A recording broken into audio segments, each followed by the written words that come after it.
If Stephen Miller is the architect of enforcement and Russ Vogt is the architect of administrative capture, then what remains is judicial control. That's where Leonard Leo enters the picture. Of all of the people that we'll examine in this series, these three need to be understood differently. Everyone else we'll talk about, the strategists, the loyalists, the financiers, the communicators, they play supporting roles. They amplify, protect, distract, or execute. Miller, Vogt, and Leo are something else entirely. They're the builders. Miller shapes how power is applied to people. Vogt embeds power into institutions. Leo ensures that that power becomes durable and resistant to reversal. Together, they form the core architecture of an authoritarian system that's not improvised or reactive, but deliberate and resilient. Enforcement, capture, and legal fortification operate as a closed loop, each reinforcing the other. None of these roles function effectively in isolation, and none of them are accidental. That's why Leonard Leo matters. To understand Leo, you have to give up the assumption that power always announces itself. Leo doesn't posture or provoke, and he doesn't rely on outrage or public attention. His influence operates quietly, upstream of public debate, in the places where outcomes are decided long before they're felt. Leonard Leo was born in 1965 and raised in a devout conservative Catholic environment. This distinction is important. Catholic traditionalism expresses authority differently than evangelical movements. Where evangelical zeal often manifests through confrontation and moral crusade, Catholic traditionalism emphasizes hierarchy, continuity, and institutional legitimacy. Truth in this framework isn't negotiated or contextual, it's received. Authority isn't derived from popular consent, but inherited and maintained over hundreds of years. Order is moral, disorder isn't simply inconvenient, it's dangerous. This worldview didn't radicalize Leo, it disciplined him. From an early age, he absorbed the belief that pluralism is not balance, but fragmentation, and that fragmentation inevitably leads to decay. Obedience was framed as virtue, restraint as moral, only when it preserved hierarchy, and rights were conditional rather than inherent. These ideas didn't harden into anger, they settled into certainty. Leo's education at Cornell University and Cornell Law School placed him directly in pluralistic, secular environments. Rather than softening his worldview, that exposure sharpened it. Where others saw democratic debate, Leo saw instability. Where others saw evolving norms, he saw moral drift. Law, to him, was not a forum for balancing competing values, but a mechanism for containment and control.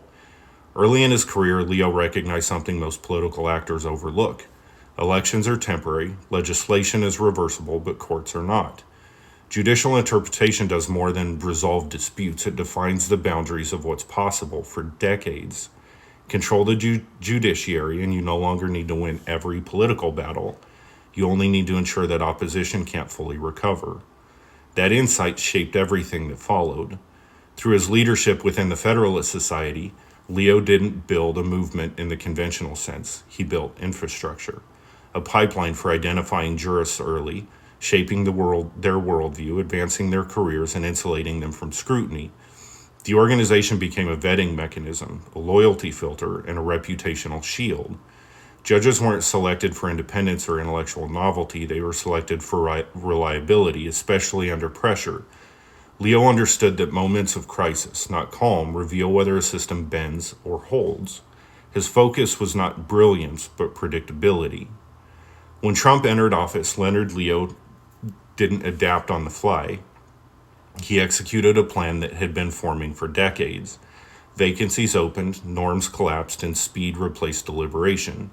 Judicial nominations were not improvised, but drawn from pre-existing lists, vetted long in advance, and moved through confirmation with efficiency. Trump supplied permission, Leo supplied permanence. This was not chaos exploited in the moment, it was chaos absorbed into long-term design. Understanding Leonard Leo also requires understanding what he's not. He is not Stephen Miller, who enforces ideology through policy and punishment. He's not Russ Vogt, who captures institutions through administrative control and deprivation. Leo operates at a deeper level. He ensures that what is enforced and structured cannot be meaningfully undone. What Miller applies and Vogt embeds, Leo fortifies. It's important to be precise about intent here. Leonard Leo is not attempting to protect democracy. He doesn't believe that democracy is the highest organizing principle. What he seeks instead are systems that are authoritative, efficient, and resilient. systems that deliver preferred outcomes regardless of public volatility or electoral fluctuation. Elections are acceptable only insofar as they don't interfere. Courts are not meant to arbitrate competing values, but to enforce hierarchy. Law is not a mirror of society, it's a tool for disciplining it. This is not conservatism as restraint, it's authoritarianism rendered procedural. Leo's power doesn't depend on persuasion or popularity, it depends on time. Time within the judicial system compounds. Each ruling narrows future options, each precedent constrains what can follow. Each aligned court makes the next alignment easier. That's why Leonard Leo is uniquely significant. He removes the final constraint on power, reversibility. Executives can be replaced, policies can be repealed, but once the judiciary is aligned, the pathways back begin to close quietly and systematically. Leonard Leo is not trying to win the moment, he's trying to shape what happens after the moment passes. And once judicial control is in place, everything downstream becomes easier. Executive overreach survives challenge, accountability erodes, harm is legalized, and resistance becomes more of a procedural thing than a moral thing. Leonard Leo doesn't need to be loud or chaotic, he is patient, certain, and methodical, and that combination is far more dangerous than outrage ever will be. I'm Ian. This is the Decency Rebellion.